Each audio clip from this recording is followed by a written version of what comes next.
तुम्ही कधी असा विचार केला आहे का? काही लोक खूप पैसे कमावतात, पण काही वर्षांनी पुन्हा गरीब होतात आणि काही लोक साध्या कमाईतून हळूहळू श्रीमंत बनतात. यामागचं कारण काय असू शकतं? बुद्धी, एज्युकेशन किंवा हार्डवर्क? खरं सांगायचं तर पैशांचं गणित इतकं अवघड नाही, पण पैशामागची मानसिकता समजून घेणं खूप अवघड आहे. आणि याच विषयावर आधारित आहे एक खूप प्रसिद्ध पुस्तक, द सायकोलॉजी ऑफ मनी. या पुस्तकातून आपल्याला कळतं पैसे कमावण्यापेक्षा पैशांबद्दल योग्य विचार करणं जास्त महत्वाचं आहे. चला तर या प्रवासाची सुरुवात करूयात. हे पुस्तक लिहिलं आहे मॉर्गन हॉसेल यांनी. हे पुस्तक फायनान्शियल फॉर्म्युला बद्दल नाही. हे पुस्तक सांगतं लोक पैसे कसे विचार करतात, कसे खर्च करतात आणि कसे गमावतात. कारण वेल्थ बनवण्यामध्ये नंबर्सपेक्षा बिहेवियर जास्त महत्वाचं असतं. आणि आता आपण पाहूयात या पुस्तकातील काही पॉवरफुल स्टोरीज. लेखक यामध्ये सांगतो, आपल्याला अनेक वेळा असं वाटतं की लोक पैशांबाबत खूप चुकीचे निर्णय घेतात. कोणी खूप खर्च करतं, कोणी रिस्क घ्यायला घाबरतं, कोणी पैसा फक्त सेव्हिंगमध्ये ठेवतो. आपण लगेच म्हणतो, हा माणूस फायनान्स समजत नाही. पण लेखक सांगतात, नो वन इज क्रेझी. प्रत्येक व्यक्तीचा पैशांबद्दलचा विचार त्याच्या आयुष्यातील अनुभवांवर आधारित असतो. ज्याने गरिबी पाहिली तो जास्त बचत करतो, ज्याने लक्झरी पाहिली तो जास्त खर्च करतो. म्हणून लोकांचे फायनान्शियल डिसिजन्स लॉजिकपेक्षा एक्सपिरियन्सवर जास्त अवलंबून असतात. आणि हा पहिला महत्वाचा लेसन आहे. या पुस्तकात लेखक म्हणतात, यश पाहिलं की आपण म्हणतो, हा माणूस खूप स्मार्ट आहे. पण सक्सेसमध्ये एक मोठा फॅक्टर असतो. कुठला असेल बरं? लक. उदाहरण घ्या, बिल गेट्स. त्यांच्या स्कूलमध्ये कम्प्युटर होता. त्या काळात जे खूप रेअर होतं. यामुळे त्यांना प्रोग्रॅमिंग शिकण्याची संधी मिळाली. त्यांच्या सक्सेसमध्ये टॅलेंट होतंच, पण टायमिंग आणि लक देखील होतं. म्हणून सक्सेस पाहून अहंकार करू नका आणि फेल्युअर पाहून स्वतःला कमी समजू नका.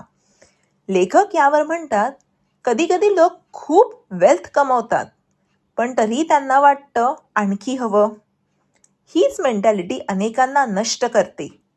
हिस्ट्रीमध्ये अशी अनेक उदाहरणं आहेत जिथे लोकांनी ऑलरेडी इनफ वेल्थ असूनही जास्त रिस्क घेतली आणि सर्व काही गमावलं. म्हणून लक्षात ठेवा, कधी थांबायचं हे समजणं खूप महत्वाचं आहे. लेखक म्हणतात, कंपाऊंडिंग हा वेल्थ तयार करण्याचा सर्वात पॉवरफुल प्रिन्सिपल आहे. उदाहरण म्हणजे वॉरन बफेट. त्यांची वेल्थ अचानक तयार नाही झाली, ती डिकेड्सच्या पेशन्समुळे तयार झाली. कंपाऊंडिंगची मॅजिक अशी आहे की लहान इन्व्हेस्टमेंट देखील लॉंग टर्ममध्ये खूप मोठं बनू शकते. म्हणून वेल्थसाठी सर्वात मोठं ॲसेट आहे टाईम. टाईम देणं. लेखक म्हणतात, पैसे कमावणे आणि पैसे टिकवणे या दोन वेगळ्या स्किल्स आहेत. पैसे कमावण्यासाठी रिस्क लागतो, पण वेल्थ टिकवण्यासाठी लागतात ह्युमिलिटी, पेशन्स, डिसिप्लिन. अनेक लोक वेल्थ कमवतात, पण लाईफस्टाईलमुळे ती पूर्ण गमावतात. म्हणून वेल्थ टिकवणं खूप जास्त महत्त्वाचं आहे. लेखक यावर सांगतात, इन्व्हेस्टमेंटमध्ये सर्व डिसिजन्स परफेक्ट असतात असं नाही. खूप वेळा थोडे डिसिजन्स फेल होतात, पण काही मोठे डिसिजन्स इतके पॉवरफुल असतात की ते बाकी सगळे लॉसेस कव्हर करू शकतात. सक्सेसफुल इन्व्हेस्टर्स हेच समजतात. ते परफेक्ट होण्याचा प्रयत्न करतच नाहीत. ते फक्त लॉंग टर्म विनर्स शोधतात. लेखक म्हणतात, पैशांचा सर्वात मोठा फायदा लक्झरी नाही, तो आहे फ्रीडम. जेव्हा तुमच्याकडे सेव्हिंग्स असतात तेव्हा तुम्हाला डिसिजन्स घेण्याचं स्वातंत्र्य मिळतं. तुम्ही म्हणू शकता, आज मला काम करायचं नाही, आज मला माझ्या कुटुंबासोबत वेळ घालवायचा आहे. आणि हेच खरं फायनान्शियल सक्सेस आहे. आपण एखाद्याची महागडी कार पाहतो आणि विचार करतो किती सक्सेसफुल माणूस आहे, पण खरं वेल्थ लोकांना दिसत नाही. सेव्हिंग, इन्व्हेस्टमेंट, फायनान्शियल सिक्युरिटी म्हणून लक्झरी वस्तू वेल्थ दाखवत नाहीत. ह्या गोष्टी आहेत रिअल वेल्थ, म्हणजे जे दिसत नाहीत. जसे की बँक बॅलन्स, इन्व्हेस्टमेंट, ॲसेट्स. लोक वेल्थ दाखवण्यासाठी खर्च करतात, पण खरं वेल्थ ते आहे जे सायलेंट असतं. सेव्हिंगसाठी नेहमी स्पेसिफिक रिझन असण्याची गरज नाही, कारण फ्युचर अनप्रेडिक्टेबल आहे. सेव्हिंग आपल्याला काय देतं? Security, options, confidence. म्हणून रेग्युलर सेव्हिंगची वेल्थ बिल्डिंगची फाउंडेशन आहे. लेखक सांगतात, ह्या पुस्तकात हिस्ट्री सांगते की फ्युचर नेहमी अनप्रेडिक्टेबल असतं.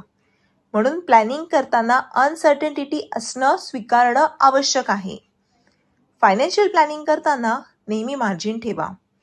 अनएक्सपेक्टेड इव्हेंट्स कधीही येऊ शकतात, म्हणून सेफली बफर आवश्यक आहे.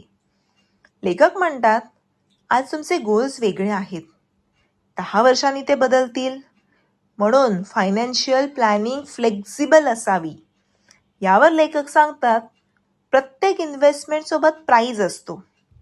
मार्केट व्होलॅटाईल ही त्या प्राईजचाच भाग आहे. जो पेशंट ठेवतो तो लॉंग टर्ममध्ये जिंकतो. इन्व्हेस्टमेंट डिसिजन्स दुसऱ्यांच्या स्ट्रॅटेजीवर बेस नसावेत, कारण प्रत्येकाची लाईफ सिच्युएशन वेगळी असते. लोक निगेटिव्ह न्यूज जास्त लक्षात ठेवतात, पण हिस्ट्री सांगते लॉंग टर्ममध्ये प्रोग्रेस होत राहते. कधी कधी लोक सक्सेस स्टोरीज पाहून अनरिअलिस्टिक एक्सपेक्टेशन्स ठेवतात, म्हणून प्रॅक्टिकल थिंकिंग नेहमी आवश्यक आहे. या पुस्तकातील सर्व लेसन्स एकत्र पाहिले तर एक सिम्पल मेसेज मिळतो. Wealth is equal to good behaviour plus patience. Patience हे सगळ्यात इम्पॉर्टंट आहे मनी मेकिंगसाठी.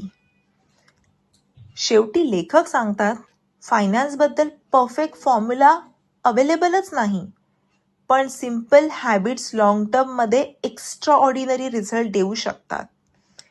शेवटी एक गोष्ट लक्षात ठेवा, पैसा म्हणजे फक्त नंबर्स नाही, ते आपल्या हॅबिट्सचं रिफ्लेक्शन आहे. जर आपण पेशन्स ठेवली, सेव्हिंगची हॅबिट लावली आणि कंपॅरिझन टाळला, तर वेल्थ हळूहळू तयार होते. आणि हाच द सायकोलॉजी ऑफ मनीचा खरा मेसेज आहे. जर तुम्हाला अशा इन्स्पायरिंग बुक समरीज मराठीत ऐकायला आवडत असतील तर चॅनेलला सबस्क्राईब करा आणि कमेंटमध्ये नक्की लिहा तुम्हाला पुढचं कुठलं बुक समरी पाहायला आवडेल. धन्यवाद.